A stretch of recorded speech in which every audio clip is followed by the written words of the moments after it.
తాకట్టులో ఉన్న బంగారాన్ని విడిపించి ఆ రోజు ఆన్లైన్ రేటుకే మేము కొంటాం. Sharma gold company.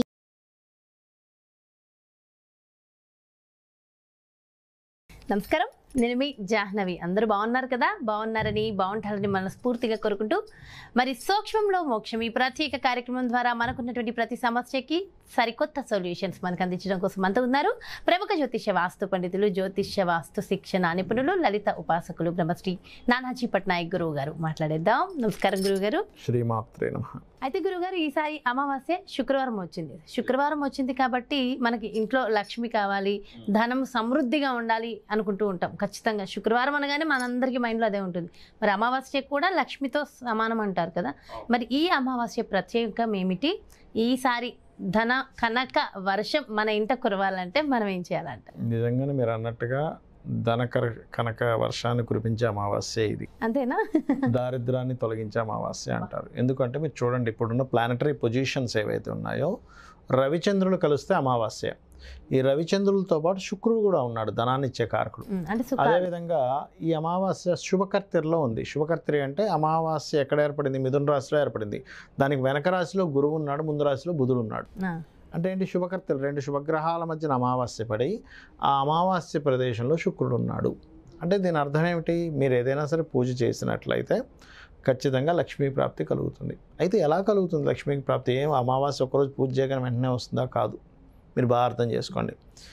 ఈ అమావాస్య నుంచి మీరు ఏ పని చేసినా అమ్మవారికి సమర్పిస్తున్నాననే భావనతో చేయండి.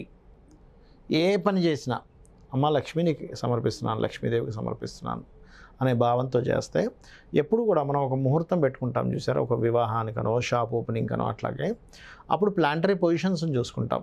అంటే ఏంటి? ఆ రోజు అప్పుడున్న పరిస్థితుల్లో బుధుడు ఎలా ఉన్నాడు, రవి ఎలా ఉన్నాడు, చంద్రబలం ఎలా ఉంది, తారాబలం ఎలా ఉంది, లగ్నశుద్ధి ఎలా ఉంది, సప్తమ శుద్ధి ఎలా ఉంది, ఇలా చతుర్థ శుద్ధి ఎలా ఉంది, ఇలా రకరకాలు చూస్తూ ఉంటారు. అష్టమ శుద్ధి ఎలా ఉందని. అలాగే కొన్నిసార్లు అమావాస్యలు కావచ్చు, పౌర్ణమి కావచ్చు, చతుర్దశి, ఏకాదశి ఇలా వచ్చినప్పుడు అప్పుడుండే ప్లానటరీ పొజిషన్స్ దాని మీద ఎఫెక్ట్ చూపిస్తుంది. అమావాస్య రోజు చాలా క్లియర్గా మనం ఇందాక చెప్పుకున్నట్టుగా శుక్రుడేమో అమావాస్యతోని శుభకర్తెల్లో అమావాస్య పడింది. అలాంటప్పుడు మనకి ఆ రోజు శుక్రవారం పూట సాయంత్ర సమయంలో ప్రత్యేకంగా, ఎందుకంటే ఎప్పుడైనా సరే మీరు లక్ష్మీదేవి పూజ ఉదయం కంటే సాయంత్రం మరింత విశేషం కాబట్టి సాయంత్రం పూజ స్త్రీలు ప్రత్యేకంగా, మనకి శాస్త్రాల్లో స్త్రీ గనక నిత్యము లక్ష్మీ అష్టోత్తరం చదువుకుంటే ఆ ఇంట్లో దారిద్రం ఉండదు అని చెప్పబడింది. లక్ష్మీ అష్టోత్తరం చదువుకోవాలి కేవలం స్త్రీ, మిగతా ఏమీ చేసుకున్న లేదా లలిత చేసుకోవచ్చు. అయితే సాయంత్ర సమయంలో చక్కగా అలంకరణ చేసుకొని, అమ్మవారిలాగే స్త్రీ కూడా అలంకరణ చేసుకొని, మీరు అమ్మవారికి సంబంధించినటువంటిది ఏదైతే పటం ఉంటుందో పటాన్ని పెట్టుకొని చక్కగా ఈ పద్మాలతో పూజిస్తే ఇంకా మంచిది. అంటే కమలం పువ్వుతో ఒక 11 పద్మాలతో ఒక్కొక్క నామం చెప్పుకుంటూ చేయొచ్చు. 11 చేయొచ్చు. లేదంటే నాకు ఇంకా పెద్ద పూజ గది ఉంది, 108 నామాలతో 108 పద్మాలతో చేస్తానంటే ఇంకా మంచిది. ఎందుకు అంటే ఈ పద్మానికి గ్రహం శుక్రుడుగా చెప్తూ ఉంటారు, శుక్రగ్రహంగా చెప్తూ ఉంటారు. శుక్రుడు చంద్రుడు కాంబినేషన్ ఇస్ పద్మం. ఎప్పుడైతే అమావాస్య నాడు సహజంగానే రవిచంద్రుడు కలిసి ఉంటారు. పౌర్ణమి అయితే 1/7 యాక్సెస్లో ఉంటారు. అక్కడ ఎప్పుడైతే ఈ పద్మానికి కారకులైనటువంటి ఈ చంద్రుడు అంటే నీటికి కారకం, శుక్రుడు అంటే పుష్పం, చంద్ర శుక్రుడు కాంబినేషన్ ఈజ్ పద్మం అనమాట. అలా ఉన్నప్పుడు ఏమవుతుంటుందంటే ఆ రోజు అమ్మవారి యొక్క నామంతో ఒక్కొక్క పద్మాన్ని వేసి పూజ చేయడము, లేదంటే నాకు అంటే అంత నేను కొనలేను అనుకునే వాళ్ళు కనీసం ఒక పద్మమైనా వేయండి, తప్పేం. మీకు మనీ లేదు, ఒక్క పద్మం సమర్పించండి అమ్మవారికి. ఎలా ఉంటుందంటే ఇది ఒక తాంత్రిక ప్రక్రియ. ఎలా ఉంటుంది? తాంత్రికం అంటే అది నెగిటివ్ అని కాదు, మనము ఎటువంటి పదార్థంతో చేశాము పూజ అనేది చాలా ముఖ్యం.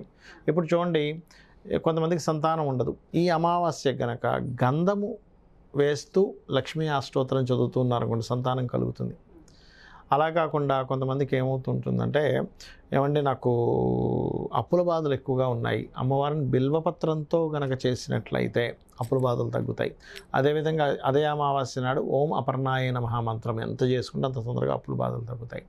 అయితే పాయసము అమ్మవారికి నైవేద్యంగా పెట్టడం చేయాలి. పాయసం నేను పెట్టలేనండి, నాకు శక్తి లేదు, లేకపోతే ఆరోగ్యం బాగాలేదు, నేను చేయలేను అనుకునేటువంటి వారు చక్కగా ఒక ఫలం పెట్టినా సరిపోతుంది. ఒక అరటిపండు, మామిడి పండు, లేకపోతే ఒక ద్రాక్ష పండు పెట్టినా సరే అమ్మవారు స్వీకరిస్తుంది. అమ్మవారు ఖచ్చితంగా మీరు ఇది ఇవ్వాలని ఉండదు. కాకపోతే ఏంటంటే పూజ చేసేటప్పుడు మీరు ఇందాక అన్నట్టుగా భక్తి ప్రధానం. ఈ భక్తి అనే కాన్సెప్ట్ ఏంటంటే అందరికీ భక్తితో ఉండాలంటారు, కానీ ఎలా భక్తి అంటే ఏంటో తెలియదు చాలామందికి. మీరు ఒక మాట ఇప్పుడు చూడండి, పిల్లవాడు రాలేదు అంటే ఒక చిన్న ఎమోషన్తో మీకు కలిపి చెప్తాను. స్కూల్ నుంచి పిల్లవాడు రావాల్సిన సమయాన్ని 4 గంటలకు రాలేదు, 4:15 అయింది, 4:30 అయింది, 4:45 కూడా అయిపోతుంది, 5 దగ్గర పడింది.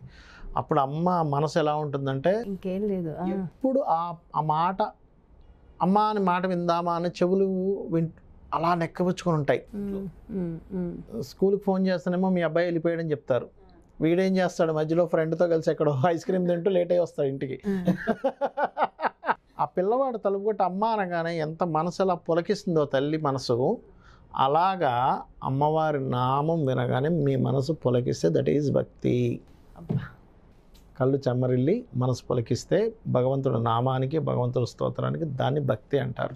మీరు చెప్పగానే నా కళ్ళు చెమ్మరిల్లే, చూసారా? అంటే నిజంగా నాకు తెలిసి ఇన్వాల్వ్ అయిన ప్రతి ఒక్కళ్ళ ఫీలింగ్ అదే ఉండదు. అది భక్తి. అలా మీరు చేయగలిగితే ఈ పాపకర్మ దగ్ధం అవుతుంది. ఎప్పుడైతే ఈ పాపకర్మ దగ్ధం అవుతుందో దారిద్ర నాశనం అవుతుంది. ఈ అమావాస్య చేయడం వల్ల లక్ష్మీ ప్రాప్తి కలుగుతుంది. మహద్భుతం.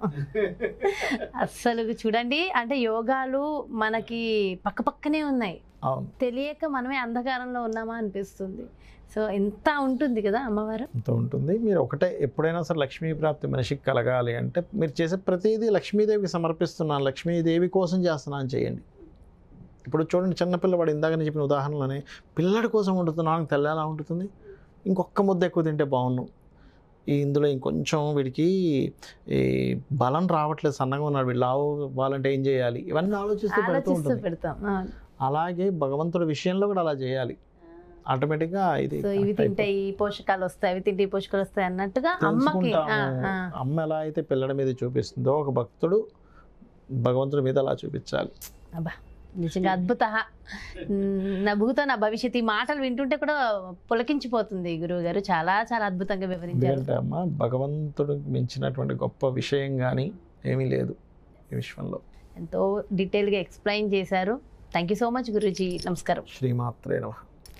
చూసారు కదండి, నిజంగా అసలు వీడియో మొత్తం వింటున్నంతసేపు ఇంకా వినాలనిపిస్తుంది కదా.